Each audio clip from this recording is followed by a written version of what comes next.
Good morning बच्चों आज हम अपनी सामाजिक की पाठ्य पुस्तक में से चैप्टर 12 जो कि इकोनॉमिक्स से संबंध रखता है ना, अर्थव्यवस्था से संबंध रखता है, के अंतर्गत मानव संसाधन के विषय में अध्ययन करने जा रहे हैं। जैसा कि मैंने आपको बहुत बार बताया है, जब भी मैंने इकोनॉमिक्स पढ़ाई है तब मैंने आपको बताया है संसाधन क्या चीज होती है। संसाधन का अर्थ होता है प्रकृति में उपलब्ध वह सभी वस्तु या वह सभी वस्तु जो कि मनुष्य की आवश्यकताओं की किसी न किसी रूप में पूर्ति करती है, वह संसाधन कहलाती है। अब टॉपिक आता है मानव संसाधन। क्या मानव भी एक संसाधन है? तो बेटा मानव एक संसाधन तो है, क्योंकि मनुष्य एक दूसरे की आवश्यकताओं की पूर्ति करता है, पर इसको संसाधन के रूप में कैसे देखा जा सकता है?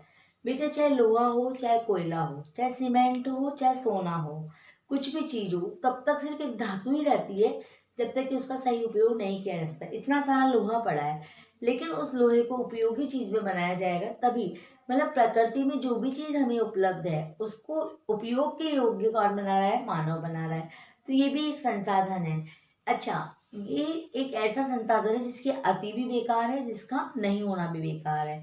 अगर आपके पास मानव संसाधन है लेकिन वो किसी काम का नहीं, निकम्मा नकारा है, तो वो कैसा संसाधन है? नेगेटिव संसाधन है। और अगर मानव है, वो पढ़ा लिखा है, साक्षर है, विकास को महत्व देने वाला है और नए नए आविष्कारों के प्रति जागरूक है, तो वो कैसे संसाधन है? उपयोगी संसाधन है।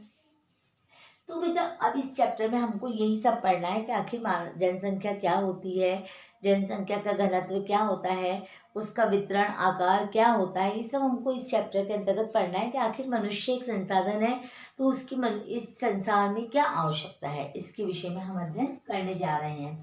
आपको मैं एक बात बता दूं कि पूरे विश्व में सबसे ज्यादा जनसंख्या आप सभी जानते हैं चाइना की है और सेकंड नंबर पर भारत है। ऐसा कहा जाता है कि जिस रफ्तार से भारत की जनसंख्या बढ़ रही है, अगर उसी रफ्तार से हमारी जनसंख्या बढ़ती रही तो 2045 में हम चाइना को भी पीछे छोड़ देंगे और आगे बढ़ जाएंगे। अब देखो बेटा, मानव संसाधन के अंतर्गत हम सबसे पहले जनसंख्या का अर्थ समझेंगे। जनसंख्या आखिर होती क्या है? जनसंख्या का अर्थ होता है किसी भी एक निश्चित क्षेत्र के अंदर रहने वाले लोगों की संख्या जनसंख्या है। अब बेटा इसीलिए तो आप देखते हो ना, अभी आधार कार्ड को बहुत ज़्यादा इंपॉर्टेंस क्यों दी जा रही है? ताकि सही आंकड़ों का आंकलन हो सके। हमारे देश में बहुत से घुसपैठिए आकर रह रहे हैं, तो वो घुसपैठिए आकर रह रहे हैं, उनका कोई आधार कार्ड नहीं है, कोई वोटर आईडी नहीं है, लेकिन वो फिर भी हमारे देश में रह रहे हैं। अब वो हमारे देश में रह रहे हैं तो क्या हो रहा है? हमारे रोजगार साधनों का भी यूज़ कर रहे हैं, यहाँ पे अपराध प्रवृत्ति भी फैला रहे हैं, यहाँ के जो संसाधन है उनका वो यूज कर रहे हैं, जिसके हकदार हम हैं उनका यूज कहीं ना कहीं वो लोग कर रहे हैं और मिस यूज कर रहे हैं। यूज अलग चीज होती है और मिस यूज अलग चीज होती है। तो इसलिए जनसंख्या क्या होती है? जनसंख्या का अर्थ होता है निश्चित स्थान पर रहने वाली, निश्चित जिसको एक नागरिकता प्राप्त है, वो जनसंख्या कहलाती है। अब हमारे यहाँ पर जनसंख्या को तीन रूप में देखा जाता है। कैसे देखा जाता है? पहला है जनसंख्या को उसके आकार की दृष्टि से, वितरण और घनत्व की दृष्टि से, कि किसी भी स्थान पे रहने कितना बड़ा आकार है, वहाँ कितने लोग रह रहे हैं, कितने लोगों में डिवाइडेशन है, मतलब कितने साक्षर हैं, कितनी महिलाएं, कितने पुरुष हैं, कितने बच्चे हैं, प्लस उनका एक स्थान या 1 किलोमीटर में रहने वाला जनसंख्या का घनत्व क्या है। देखो घनत्व, यहाँ एक शब्द आता है जनसंख्या घनत्व। जनसंख्या घनत्व क्या कहलाता है? जनसंख्या घनत्व का अर्थ होता है प्रति 1 वर्ग किलोमीटर पर रहने वाली जो लोग हैं उनकी जनसंख्या। जैसे अभी हम इस कमरे के अंदर रह रहे हैं, सपोज करो 1 किलोमीटर का कमरा है और हम यहाँ पे 300 लोग रह रहे हैं, तो हमारा जनसंख्या घनत्व क्या हो गया? 300 हो गया। ठीक है, ये चीज समझ में आनी चाहिए आपको। इसके पश्चात आता है दूसरा, हम जनसंख्या का आकार देखते हैं, जनसंख्या वृद्धि और उसमें हुए परिवर्तन। जनसंख्या में वृद्धि और परिवर्तन कैसे होते हैं? जनसंख्या में वृद्धि होती है बेटा जन्म दर के कारण होती है और उससे परिवर्तन भी होते रहते हैं। जन्म दर, मृत्यु दर, प्रवास, कभी कभी आपदा, भूकंप, बाढ़, इससे क्या होता है किसी किसी देश की जनसंख्याएं बदलती और उसके फिर गुण और विशेषताएं, कि कैसे गुण और विशेषताएं, पढ़ी लिखी है, नहीं है, मेहनत मजदूरी करने वाली है, सक्षम है, कुपोषित है, पोषित है, ये सब क्या है? ये सब हमारी जनसंख्या का एक दृष्टिगोचर है जिसको कि हम करते हैं। अब देखो बेटा, जनसंख्या वृद्धि को कैसे नापा जाता है? एक तो सापेक्ष वृद्धि के अनुसार कि कैसे बढ़ रही है, डेली भी कैसे बढ़ रही है, सापेक्ष दृष्टि से कैसे बढ़ रही है, और एक प्रति 10 वर्ष बाद। हमारे यहाँ पे जनसंख्या की जनगणना की जाती है। आप लोग देखते होंगे, एक तो हर वर्ष आते हैं कि भाई हाँ कौन 18 वर्ष का हो गया, कौन है क्या है, तो वो देखने आते हैं ना। आपके राशन कार्ड में भी सुधार करते हैं, हमारा पंजीयन किया जाता है, जन्म मृत्यु का प्रमाण पत्र हमको दिए जाते हैं। वो क्यों दिए जाते हैं? वो इसीलिए दिए जाते हैं ताकि जनसंख्या का आंकड़ा सही निकल सके। एक होती है जनगणना। जनगणना कैसे की जाती है बेटा? जनगणना प्रति 10 वर्ष बाद की जाती है। जैसे 2011 में की गई, तो अब कब की जाएगी? 2021 में की जाएगी। प्रति 10 वर्ष बाद उन्हीं को आधार मान के 10 वर्ष का वो निकालते हैं कि भाई कितनी साक्षर रही, कितनी महिलाएं रही, जब तक वो ही आंकड़ा चलता रहता है। तो जैसे देखो, अभी 2011 में हमारे यहाँ की जनसंख्या थी 121 करोड़ समथिंग थी, है ना। और अभी वर्तमान में हम रात दिन मोदी जी के भाषण वगैरह सुनते हैं, उसमें कहते हैं 135 करोड़ भारतीय है, सुनते हैं ना। तो हमारी जनसंख्या वृद्धि कितनी हो गई इन 11 वर्षों में, तो ये चीज समझने की होती है। अब है जनसंख्या वृद्धि के कारण। जनसंख्या कैसे बढ़ती है बेटा? जन्म दर बढ़ने से। जनसंख्या कैसे बढ़ती है? जन्म दर। प्रति 1 वर्ष या प्रतिदिन आपको पता है बच्चे जन्म लेते हैं, है ना। जन्म दर के बढ़ने से क्या होगा? जनसंख्या में वृद्धि हो जाएगी। अच्छा, जनसंख्या जन्म दर बढ़ने से जनसंख्या में वृद्धि हो जा रही है। अब आपको मृत्यु दर बढ़ने से, मृत्यु दर घटने पर जनसंख्या की वृद्धि कैसे हो रही है?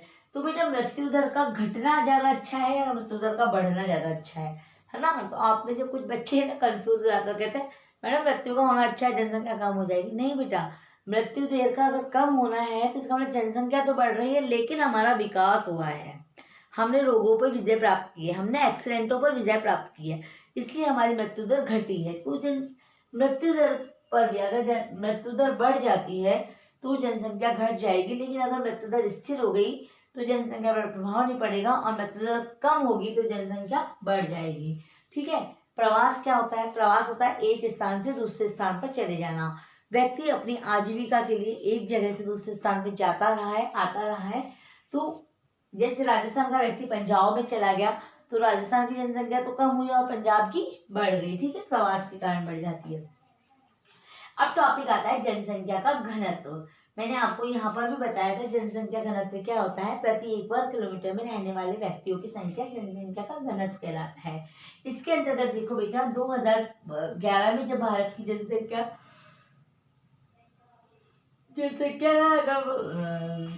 जनगणना की गई तब भारत का जनघनत्व कितना था? 382, यानी 1 वर्ग किलोमीटर पे कितने लोग रह रहे थे? 382 लोग रह रहे थे। जबकि बिहार में कितने थे? 1102, और अरुणाचल प्रदेश में कितने थे? 17। अब मुझे ये बताओ, कहाँ पर ज्यादा साधनों के लिए मार होगी, रोजगार के लिए मार होगी, प्रदूषण होगा? नेचुरल है, जहाँ पर ज्यादा है वहां पर होगी। और अरुणाचल प्रदेश बिल्कुल नीचे प्रदेश कहलाएगा।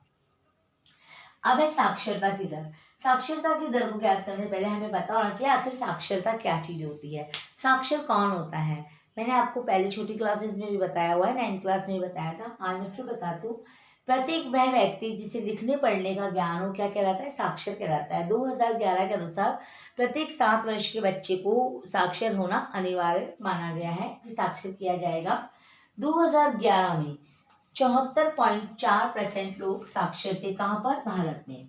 जिनमें से पुरुष वर्ग कितने थे? 82.14, और महिला कितनी थी? 65.46। यानी आज भी कंडीशन यह है कि हमारे देश में पुरुष वर्ग ज्यादा पढ़ लिख रहा है। जबकि रिजल्ट अभी देखते हैं हम लोग, वर्तमान में हमारी बेटियां बहुत अच्छा दे रही हैं। इसमें भी सबसे ज्यादा केरल में और सबसे न्यूनतम का मानी गई बिहार में। देखो बिहार में जनसंख्या भी सबसे ज्यादा है, साक्षरता की दर सबसे कम है, जबकि केरल में सबसे ज्यादा है ना। लिंगानुपात। लिंगानुपात का क्या अर्थ होता है? लिंगानुपात का अर्थ होता है प्रत्येक 1000 पुरुषों के पीछे होने वाली स्त्रियों की संख्या। यानी अगर 1000 बच्चे जन्मे हैं तो उनके प्रति स्त्री जाति कितनी है। स्त्री का ज्यादा या कम होना इस बात को दर्शाता है कि हमारी सामाजिक मानसिकता कैसी है, क्या हम विकसित विस्तृत सोच रखने वाले हैं, क्या हम भेदभाव करने वाले हैं। तो हमारी जनसंख्या अनुपात हमको यही दर्शाता है। इसमें देखो बेटा, 2011 में प्रति 1000 पुरुषों के पीछे इस भारत में स्त्रियों की संख्या कितनी थी? 940 थी, जिसमें भी सबसे ज्यादा तो केरल में थे। यानी केरल में अगर 1000 पुरुष हैं तो औसतन 1084 महिलाएं, जबकि हरियाणा में सबसे कम थी 877, 1000 पुरुषों पर 877। तो ये बात क्या दर्शाती है? विकसित और साक्षर कौन है? केरल है। जबकि पिछड़ा हुआ कौन है? हरियाणा है ना। केरल में समझदारी ज्यादा है, सामाजिक भेदभाव कम है, और लड़के लड़कियों में भेदभाव कम है। और हरियाणा में क्या है? हरियाणा में ये चीज ज्यादा है। पता है आप लोग को, बहुत से सीरियल वगैरह भी देखते होंगे कि हरियाणा में तो आज भी कुछ गांव ऐसे हैं जहाँ बेटी का जन्म होते ही बेटी को समाप्त कर दिया जाता है, जन्म के पश्चात तक समाप्त कर दिया जाता है। तो ऐसी मानसिकता हमारी यहाँ की है, ये हमारे लिए एक चिंता का विषय है। अब टॉपिक आता है नगरीकरण। आखिर नगरीकरण क्या चीज होती है? नगरीकरण का अर्थ होता है शहरों की ओर पलायन या शहरों का विकास, है ना, शहरी चकाचौंध का विकास। तो जैसे जैसे हमारा विकास हुआ है वैसे वैसे व्यक्ति ने कृषि से निकलकर अन्य अन्य उद्योगों की ओर अपना रास्ता अपनाया, या अन्य उद्योगों की ओर अपना रुख किया। और इस दौरान वो रोजगार की तलाश में, या काम के प्रवास में, या जैसे अकाल वगैरह हो जाता है तो शहर से निकल, गांव से निकल कर शहरी क्षेत्र में हो जाता है, पढ़ाई के लिए हो जाता है। इससे क्या हो रहा है? इससे नगरीकरण की प्रवृत्ति बढ़ रही है। अब इससे फायदे और नुकसान दोनों हैं। नुकसान कैसा है कि शहर में भीड़ भड़क बढ़ जा रहा है। भीड़ भड़क बढ़ने से रोजगार के साधनों में परेशानी आ रही है, यातायात के साधनों में आ रही है, प्लस रहने में घुटन भरा वातावरण हो रहा है, पॉल्यूशन बढ़ रहा है। तो देखो बेटा, नगरीकरण तो 2011 को ही हम यहाँ पे आंकड़ा मान रहे हैं। उस समय में 21 करोड़ में से 83.3 करोड़ लगभग ग्रामीण लोग थे, और 37.7 करोड़ लोग शहरी थे। यानी लगभग 70 या 65% गांव में रहते थे लोग, तो ग्रामीण। अब इसीलिए तो भारत को कृषि प्रधान देश कहा जाता है, क्योंकि भारत की अधिकांश जनता कहाँ निवास करती है? गांवों में निवास करती है। हो गया ये बेटा आपको टॉपिक क्लियर? यहाँ तक कि मैंने आपको सारी बातें क्लियर कर दी हैं। जो राष्ट्रीय जनसंख्या नीति का निर्माण, ऐसा नहीं है कि जनसंख्या से होने वाली परेशानियों से हमारी सरकार अवगत नहीं है। हमारी सरकार अवगत है, और उन समस्याओं से जूझने के लिए, उन समस्याओं से निजात पाने के लिए समय समय पर अपनी नीतियों का निर्माण करती है। तो राष्ट्रीय जनसंख्या नीति हमारी सरकार ने बनाई है। सर्वप्रथम 1952 में परिवार नियोजन कार्यक्रमों को अपनाया गया और वो अनिवार्य किया गया। उसके पश्चात 2000 में जो हमारी राष्ट्रीय जनसंख्या नीति बनी है, वो 1 या 2 वर्ष नहीं बल्कि कई वर्षों की सोच का परिणाम है कि किस प्रकार इस जनसंख्या को, बेकाबू बढ़ती जनसंख्या को नियंत्रित किया जाए। इसके लिए जगह जगह पर कैंप लगाए जाते हैं, जो कि शिक्षित करते हैं कि छोटा परिवार हो, सुखी परिवार हो, प्लस मृत्यु दर को कम किया जाए, टीकाकरण इत्यादि लगाया जाए, प्रसूति जो होती है महिला, है ना, उसको, उसके देख रेख के लिए शिशु मृत्यु दर को कम किया जाए। और इसके अलावा साक्षरता बढ़ाई जाए, सामाजिक भेदभाव, लिंगानुपात को कम करने के लिए महिला शिक्षा को बढ़ावा दिया जाता है। प्लस जो हमारी सरकार है उसके द्वारा समय समय पर चिकित्सा सुविधाओं के लिए अलग कैंप लगाया जाता है, जिसमें टीकाकरण हो गया, पोलियो की दवा हो गई, और स्त्री शिक्षा को बढ़ावा देना है, और समाज में असमानता को दूर करना है, भेदभाव को दूर करना है। इन तरीके की बातें की जाती है। राष्ट्रीय जनसंख्या नीति 2000 भी इसी तरीके की है। इसके अंतर्गत एक विशेष बात बताई गई। इसके अंतर्गत बताया गया है कि 14 वर्ष तक के प्रत्येक बच्चे को निःशुल्क शिक्षा सरकार के द्वारा प्रदान की जाएगी, और वो अनिवार्य भी कर दिया गया, जिससे कि शिक्षा की दर बढ़ेगी। और इसके अलावा परिवार कल्याण कार्यक्रमों की एक रूपरेखा बनाई गई, और उनको भी आम जनता को समझाया गया। सुनियोजित मातृत्व और पितृत्व पर ना, जिम्मेदार पितृत्व पर ध्यान दिया गया।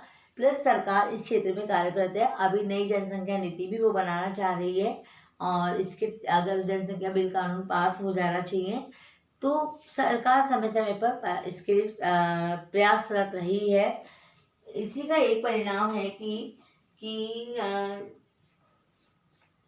इसमें एक विशेष परिणाम हमारे यहाँ पे एक संविधान संशोधन किया गया कि लड़की की जो विवाह की उम्र है, और लड़की की जो थी पहले 16 वर्ष थी, उसको बढ़ाकर 18 वर्ष कर दी गई, और लड़की की विवाह की आयु 21 वर्ष कर दी गई। क्योंकि हमारे यहाँ पे बाल विवाह भी किए जाते हैं। बाल विवाह होने से क्या होता है, बच्ची की कम उम्र में शादी होती है और वो मातृत्व झेल नहीं पाती है, और शिशु मृत्यु दर बढ़ती है। तो सरकार द्वारा समय समय पर प्रयास किए जाते हैं। पर इसके साथ साथ केवल सरकार ही ये सब नहीं कर सकती बच्चों, बल्कि आम जनता हमारे समाज में जो हम रहते हैं, हम लोगों को भी इसके लिए जागरूक होना चाहिए। हमें जानना चाहिए कि क्या चीज़ देश के लिए सही है और क्या चीज़ गलत है, और हमें भी प्रयासरत रहना चाहिए कि स्त्री शिक्षा को हम बढ़ावा दें, शैक्षिक शिक्षक बने, अच्छा मतलब साक्षर बने, किसी निरक्षर को साक्षर करने का एक संकल्प लें कि हम भी अपने जीवन में किसी ना किसी को साक्षर करेंगे। ऐसी बहुत सी बातें हैं जिसके कारण हम अपने देश से, देश की समस्याओं से देश को निकाल सकते हैं ना। तो हमें भी एक जिम्मेदार नागरिक बनना चाहिए। आज ये हमारा टॉपिक मानव संसाधन पूर्ण हो गया है। इससे संबंधित क्वेश्चन आंसर आप कॉपी में कर लेना और अपने नोट्स भी तैयार करना, अपनी वोकैबुलरी तैयार कर लेना। बस ठीक।